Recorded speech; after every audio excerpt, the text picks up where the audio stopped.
মেজবা। ধীরে ধীরে গিটারে সুর উঠালো। মেজবা চোখ বুজে গাইতে লাগলো গান। আকসা মুগ্ধ হয়ে ওর গান শুনলো। এত সুন্দর কণ্ঠস্বর, এত সুন্দরভাবে কেউ গান গাইতে পারে? অন্তর থেকে না আসলে এই গান এত সুন্দরভাবে গাওয়া যায় না। শুনেই বোঝা যাচ্ছে মেজবা গান গায় নিয়মিত এবং ওর গানের কণ্ঠ মারাত্মক। আকসা আবারও মনোযোগ দিল। মেজবা গাইছে। মেজবা একটুখানি থামলো। ও তখনও চোখ বুজে রয়েছে। এবার আরো বেশি গলা ছেড়ে গাইতে লাগলো। অসহ্যকর সুন্দর। লোকটা বোধহয় সিঙ্গার হতে যেয়ে ভুলে আর্মড অফিসার হয়ে গেছে। এ পর্যায়ে এসে আকসার মনে হলো মেজবার কি বুক ভার হয়ে আসছে? মেজবা কি অনেক বেশি যন্ত্রণা এবং ভেতরে হাহাকার নিয়ে গানটি গাইছে? না হলে একটা গান এতটা বেদনাদায়ক মধুর কেন শোনাবে? এর আগেও তো বহুবার স্কুলের সাংস্কৃতিক অনুষ্ঠানে এই গানটি শুনেছে মেজবা। কই তখন তেমন অনুভূতি হয়নি।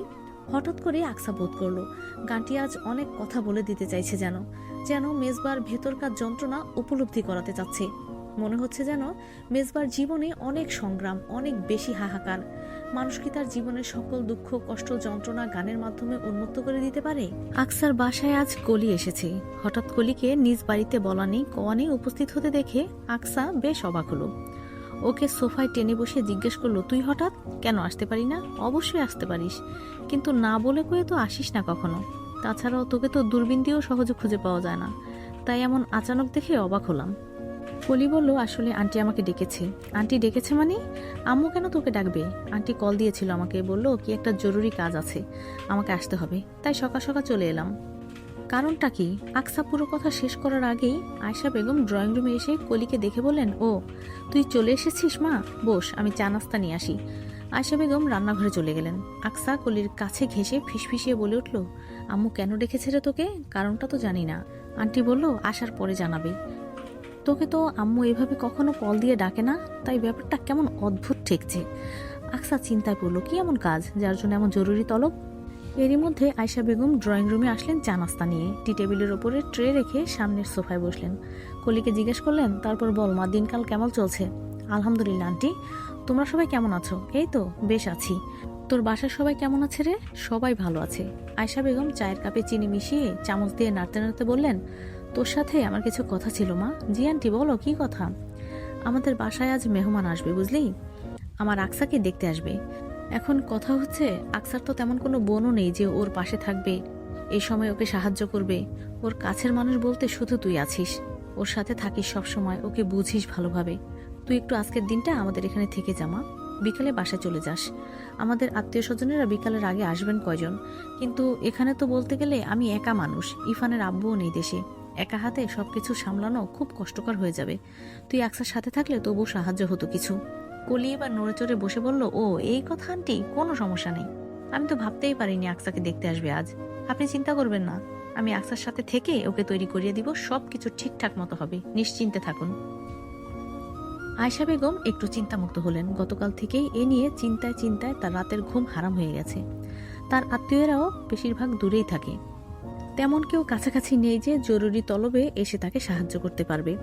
আয়শা বেগম সকালে ইরফানকে বাজারে পাঠিয়েছিলেন। ইরফান আসলে তিনি রান্নার কাজ শুরু করে দেবেন।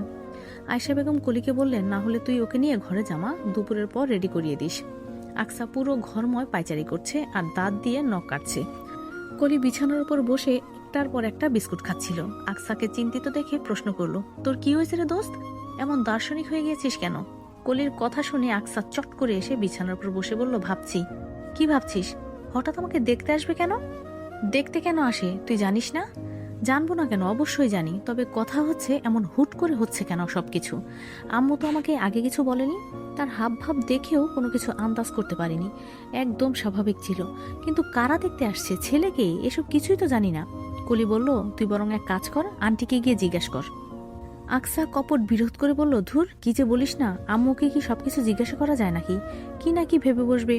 তাহলে আর কি করবি, ওয়েট কর, বিকালে তো পাত্রপক্ষ আসছেই, তখন না হয় দেখে নিস। পাত্রপক্ষের কথা শুনে আকসার স্বাভাবিক মুখ কিঞ্চিত বিবর্ণ হয়ে গেল। ও বিড়বিড় করে কি যেন বলল, কিন্তু সেসব কথা কলির কান অবধি পৌঁছল না। দুপুরের খাবার খেয়ে আধা ঘন্টা খানিকের মধ্যে বিশ্রাম নিয়েই কলি তাড়াহুড়ো করে আকসাকে তৈরি করতে শুরু করেছে। এমনিতে আকসা নিজেই খুব ভালো শাড়ি পরতে পারে, তবে আজ কলি ওকে শাড়ি পরতে সাহায্য করলো।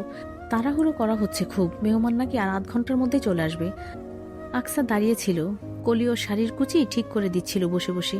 তখনই ইরফান বাইরে থেকে দরজায় নক করলো।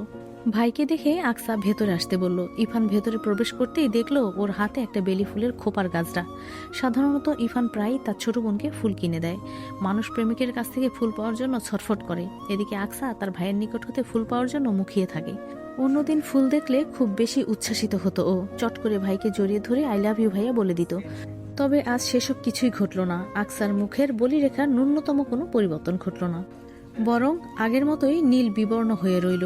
ইফান ড্রেসিং টেবিলের ওপর ফুলের গাছটা রেখে কলিকে উদ্দেশ্য করে বলল, বনুকে ফুলের গাছটা পরিয়ে দিও তো কলি, আর মুখে বেশি প্রসাধনী ব্যবহার করো না, আমার বোনকে ন্যাচারালি ভালো লাগে। ইফান কলিকে বুঝিয়ে শুনিয়ে দিয়ে ঘরের বাইরে যাওয়ার জন্য পা বাড়াতেই আকসা পেছন থেকে ডাক দিল ভাইকে।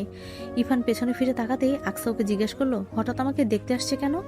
ইফান একটু ইতস্তত করে বলল, আসলে তাদের একটু তাড়া আছে তো আকসা, এজন্য সবকিছু তাড়াহুড়ো করে হচ্ছে, না হলে আমরা সময় নিতাম। কারা দেখতে আসছে সেটা তো আসলেই দেখতে পাবি। ইফানের ঠোঁটের কোণে মুচকি হাসি, বোঝা গেল ও এখনই কিছু বলতে চাইছে না, তবে এই বিষয়টা নিয়ে ভীষণ খুশি। তখনই ইফানের ফোন বেজে উঠল। ও ফোন বের করে হাতে নিয়ে স্ক্রিনে দেখে বলল, এই তো আব্বু কল দিয়েছে, নে তুই আগে কথা বল। আকসার হাতে ফোন ধরিয়ে দিয়ে ঘরের বাইরে চলে গেল ইফান। আকসা ফোন কানে নিয়ে বলল, আসসালামু আলাইকুম আব্বু, কেমন আছো? আলহামদুলিল্লাহ ভালো আছি আম্মু, তুমি কেমন আছো? এই তো ভালো আছি। দুপুরে খাওয়া দাওয়া করেছো তো ঠিক মতো? হ্যাঁ আম্মু, মাত্র খেয়ে উঠলাম। তুমি কি এখন তৈরি হচ্ছ? জি আব্বু, এখনো মেহমান আসেনি, এই তো এখনই চলে আসবে। আকসা ভালো করে বুঝলো ওর অজান্তেই সবকিছু হয়েছে এবং এর সাথে প্রত্যেকে সংযুক্ত, সবাই সবকিছু জানে। ইসাক খন্দকার ফোনের ওপাশ থেকে বললেন, কিছু কথা বলি আম্মু, শোনো। জি আব্বু বলো। বিয়ের এসব কার্যকলাপ যে আমরা খুব তাড়াহুড়ো করে করতে চেয়েছি তা ঠিক নয়, আসলে ছেলের জন্যই তাড়াহুড়ো করা হচ্ছে। ছেলের বাবা জানিয়েছেন ছেলের হাতে সময় খুব কম, এজন্য বিয়েটা তাড়াতাড়ি সারতে হবে। তাছাড়াও ছেলেটা ভালো বলেই আমরা এই সম্বন্ধটা হাতছাড়া করছি না।